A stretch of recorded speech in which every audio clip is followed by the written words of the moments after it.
Urban जिसको sorry urban नहीं अर्नब क्या करता है 3,000 रुपया दे करके एक किसी मुसलमान को पकड़ करके स्टूडियो में बिठा लेगा और ऐसा लगता है कि इस्लाम का सारा ज्ञान उसी के पास है। अरे भाई वो 3,000 रुपए के लिए बोल रहा है, कोई और दे देगा तो किसी और के लिए बोलना शुरू कर देगा और एक ऐसा माहौल खड़ा करता है, लगता है जैसे हिंदू मुसलमान के अलावा मुद्दा ही इस देश में।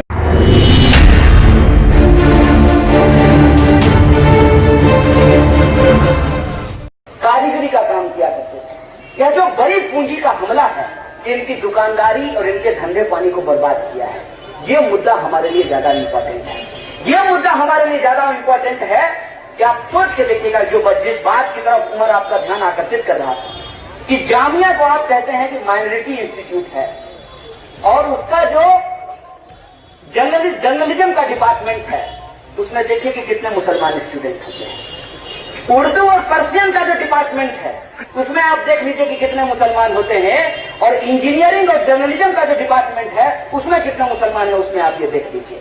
यह जो समाज की सच्चाई है, इस सच्चाई को हमको समझना पड़ेगा और हमारे जो असली मुद्दे हैं, उस मुद्दों पे हमको एकजुट होना पड़ेगा। यह जो झूठ की संस्कृति है, जो नफरत का राज है, इसको हमको काउंटर करना पड़ेगा। न हम अफवाह फैलाएं, न अफवाह का शिकार हो। जो हमारा अनुभव है, तो हमारा इतिहास है, हम उसकी चर्चा बार बार करें। साथ ही ईरान ने मौलाना हसरत मोहानी का नाम लिया है। मौलाना हसरत मोहानी के बारे में एक बात आपको बता देते हैं। मौलाना हसरत Mohani communist party of India के लीडर थे, सीपीआई के लीडर थे। मुसलमान मोहल्लों में ये जाकर के बोला गया कि कम्युनिस्ट लोग धर्म के खिलाफ होते हैं। बहुत मशहूर किया गया इस बात को। क्यों मशहूर किया गया? इसलिए मशहूर किया गया कि इस देश के जो गरीब गुरबे लोग होते हैं, उनको सबसे ज्यादा धर्म की चिंता होती है और जो ताकतवर लोग होते हैं, उनको धर्म से कोई लेना देना नहीं होता है। उनको मालूम है कि पैसा कमाना ही उनके लिए खुदाई है, वो किसी तरीके से पैसा कमाना चाहते हैं। अगर ऐसा होता तो कभी भी तो मुख्तार अब्बास नकवी और ये जो क्या नाम है उसका, भागवत नवाज हुसैन, कौन नाम याद रखे ऐसे लोगों का, इसके मुंह से कभी तो आवाज निकलती। इसको फर्क नहीं पड़ता है। क्यों फर्क नहीं पड़ता है? क्योंकि पैसा कमाना ही इनका धर्म है।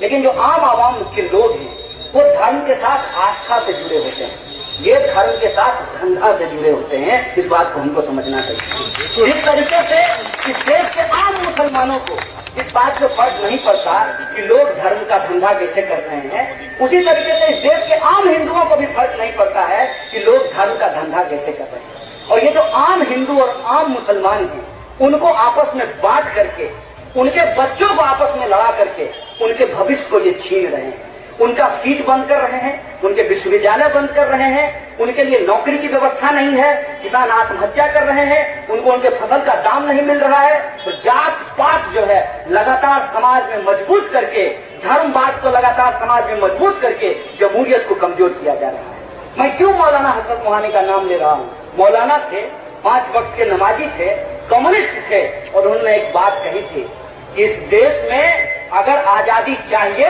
तो पूर्ण आजादी चाहिए, पूर्ण स्वराज चाहिए। ये बात सबसे पहले ना मौलाना हसरत मोहानी ने कही थी। ये तो हकीकत है। इस हकीकत को गलत तरीके से क्यों बोला जाता है? गलत तरीके से इसलिए बोला जाता है कि इंसान, एक आम इंसान अपने ही समाज से कट जाए। जैसे उमर है, अब उमर के बारे में यही बोला जाएगा, वो किस बात का मुसलमान है? न कभी मस्जिद जाता है, न टोपी लगाता है, न दाढ़ी बढ़ाता है, तो किस बात का मुसलमान है? ये क्यों बोला जाएगा?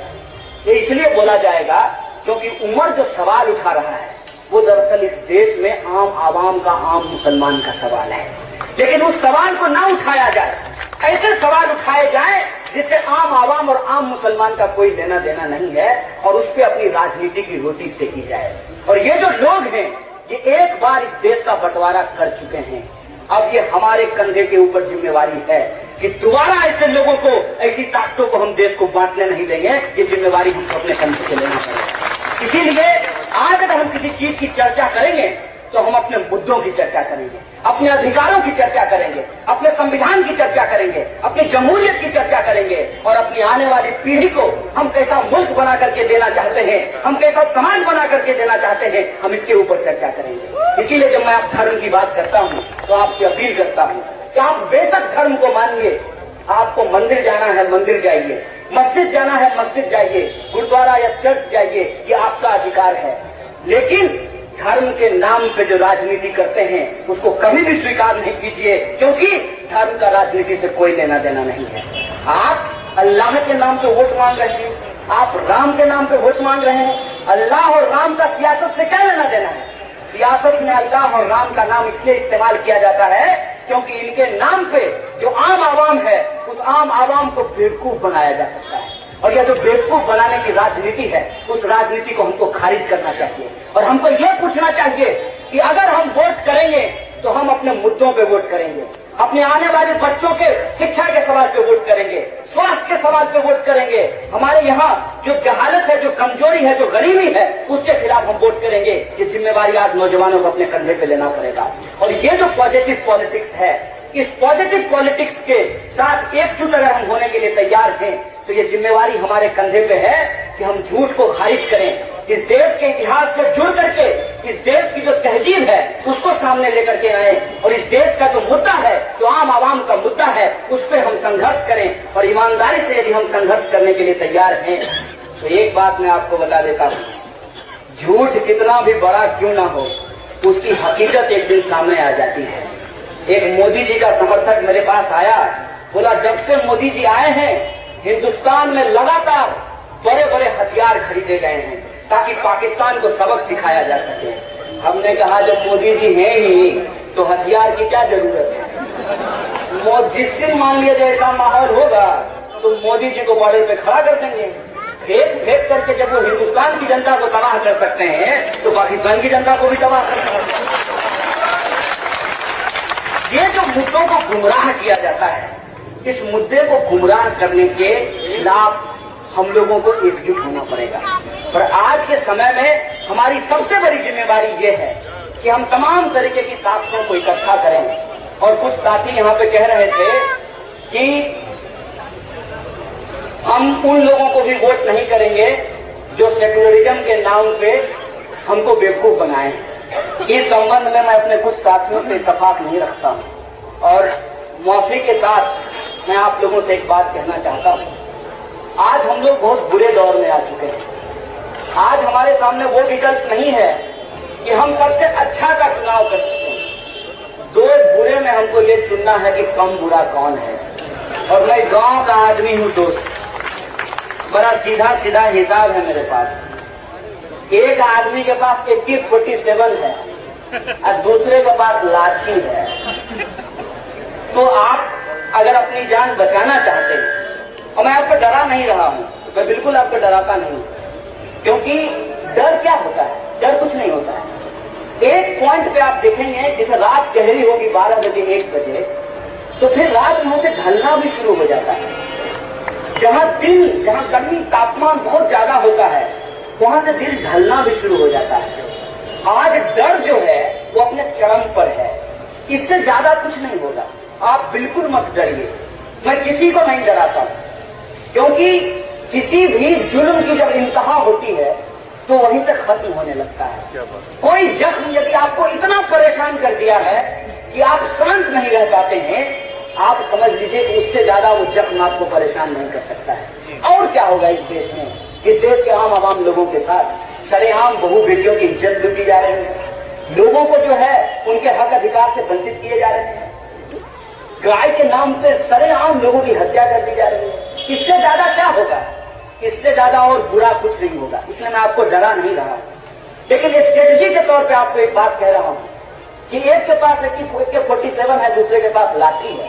गांव का आदमी और सीधा सपाटा हमारा हिसाब यही है कि पहले लाठी वाले से 2 डंडा खा लेते हैं। क्यों? क्योंकि जान नहीं जाएगी। वो तो AK-47 गोली चला देगा, जान ले लेगा।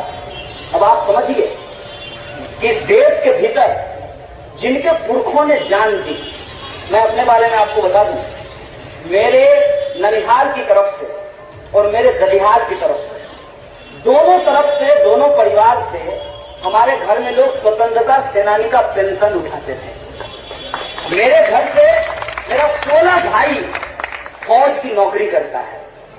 मैं अपनी मां का मार्केटिंग मोदी जी की तरह नहीं कर पाता हूं। मगर मोदी जी को मन हुआ तो एटीएम के सामने लगा दिए माँ को।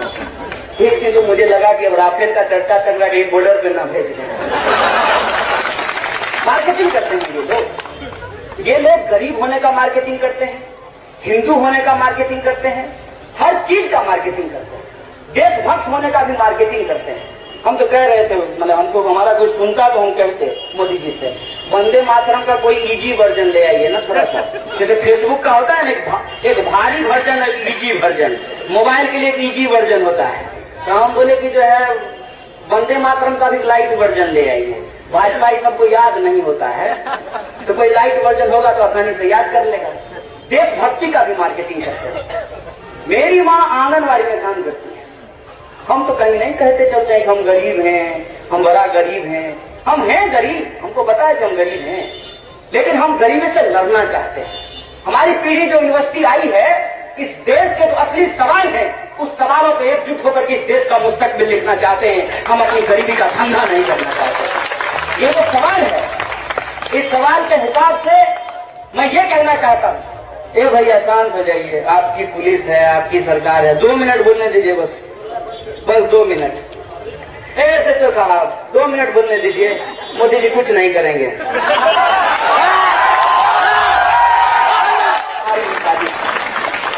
तुम क्या करते हो, अपनी जरूरत से 3000 रुपया दे करके, वो अर्बन जिसको, सॉरी अर्बन नहीं, अर्नब क्या करता है, 3000 रुपया दे करके एक किसी मुसलमान को पकड़ करके स्टूडियो में बिठा लेगा, और ऐसा लगता है कि इस्लाम का सारा ज्ञान उसी के पास है।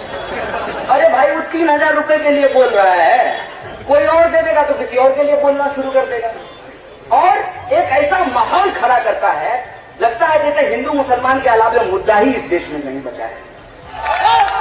ये जो सवाल है कि आज इस देश के आम आवाम का, कोई बात नहीं, आराम से रहिए, हो हंगामा करना हमारा काम थोड़ी है, ये सब काम हुड़दंग दल का है।